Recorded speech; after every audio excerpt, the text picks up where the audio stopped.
Welcome to Pacific States University's online lecture series for GN 108, Explorations in the Arts. Today, we're diving into Abstract Expressionism, and honestly, the deeply profound, almost unpaintable world that emerged from the ashes of the mid-20th century. You see, the Holocaust, the dropping of the atomic bomb, these weren't just historical events you read about in a textbook. They completely shattered the human spirit. So today, we're going to explore the profound moral crisis that gave birth to the very first major American avant-garde movement.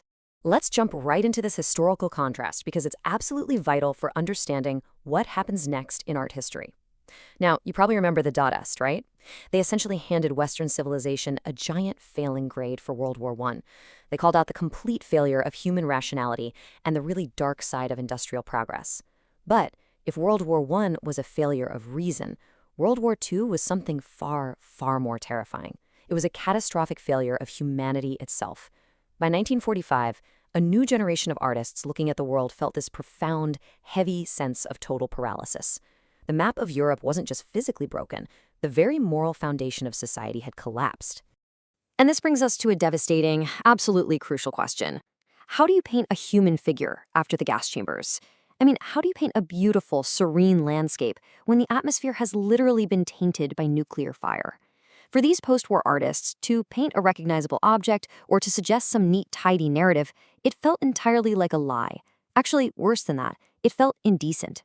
The artists we're studying today felt they were absolutely no longer morally qualified to dictate meaning to a broken, post-apocalyptic world. So they did something radical. They just stopped trying to reproduce the physical world altogether. So here is our roadmap for today's lecture. First, we'll look at the ancestor of non-objectivity. Second, Pollock's arena. Third, de Kooning's violence. Fourth, Rothko's silence. And finally, a concept I call you complete the canvas. All right, let's get into it. Let's kick things off with Section 1, the ancestor of non-objectivity, looking at the incredible Wassily Kandinsky.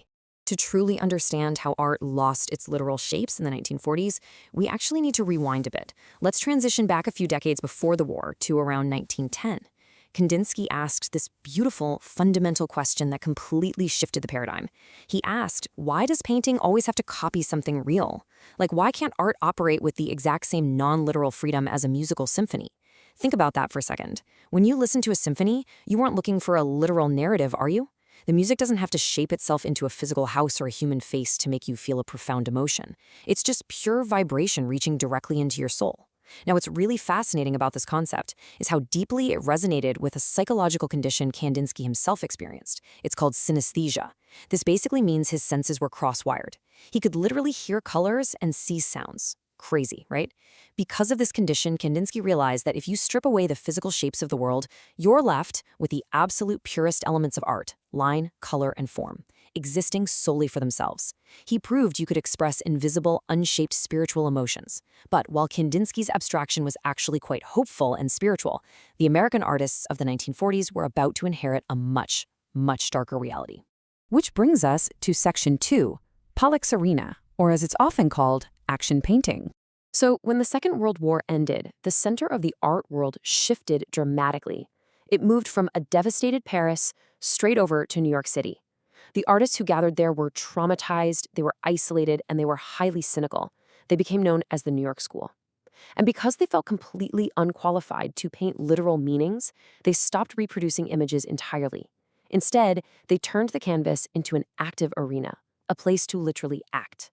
Let's look at the explosive icon of this shift, Jackson Pollock. Pollock completely turned the creative process upside down. Literally, he abandoned the traditional easel altogether. Instead, he laid his giant canvases flat on the ground. He said this process made him feel closer to the work, allowing him to literally walk inside his paintings. He aggressively slung, dripped, and poured liquid paint. The paint itself became a physical index of his movement, captured in a very specific moment in time. And you can really see the result of that revolutionary process brilliantly illustrated in his legendary masterwork, number 15, 1950, which is housed at LACMA. When you stand in front of this canvas, your eyes simply cannot find a single focal point. There is no top, no bottom, and absolutely no center. It's an intricate, cosmic web of pure, unmediated energy. He isn't telling you a story here. He has left the canvas entirely open for your eye to wander through the labyrinth and find your own meaning. It was a total game changer. Moving on to Section 3, de Kooning's violence and the fractured landscape. Now, while Pollock completely dissolved everything into pure lines and drips, his contemporary Willem de Kooning took a wildly different approach. De Kooning kept one foot in the physical, recognizable world, but he attacked it. With a profound muscular aggression. The crucial point here is anchored in this famous quote of his, "Flesh is the reason why oil painting was invented." De Kooning absolutely loved the tactile, physical reality of paint, but his view of the world was highly fractured by the immense anxieties of the post-war era. He viewed everything through a lens of disruption and tension. So he used the dense, fleshy qualities of oil paint to violently deconstruct his subjects, rather than politely represent them. To see this in action, we just have to look at his spectacular 1958 masterpiece, Montauk Highway. Now, Montauk Highway is named after the actual road de Kooning frequently traveled out to the tip of Long Island. But make no mistake, this is absolutely not a neat postcard landscape. There are no telephone poles, no clear horizons. Instead, it's a visceral memory, literally smashed onto the canvas through thick, scraping strokes. He captures the raw sensation of speed, the blinding glare of coastal light, and the immense psychological weight of moving through that fractured landscape. This takes us to Section 4, Rothko's Silence, Portals to the Sublime. If Pollock and de Kooning represent the loud, kinetic, and highly active side of abstract expressionism, Mark Rothko represents its quiet, deeply spiritual, and, frankly, tragic core. Rothko completely rejected the physical gestures and the visible, muscular brushstrokes of action painting. He didn't want you to think about the physical act of painting at all. He wanted to pull you into a completely different emotional space. Rothko fiercely warned the public against looking at his work as mere decoration, or just some pretty combination of colors to match your living room.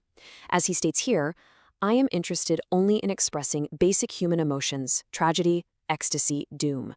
He utterly rejected the idea that art should just be a pleasing object on a wall. He demanded that viewers confront the unnameable depth of human sorrow and spiritual awe that remained in the wake of global devastation. So, how did he actually achieve this? Well, by fundamentally altering the physical experience of the artwork itself. Rothko made his paintings massive because he wanted them to scale to the human body. When you stand close to a Rothko canvas, it consumes your entire peripheral vision. It ceases to be a picture and becomes a physical environment for quiet contemplation. He removes all worldly distractions, leaving you alone in a room with pure, unshaped color that just seems to breathe with an internal light. It's an incredibly powerful experience.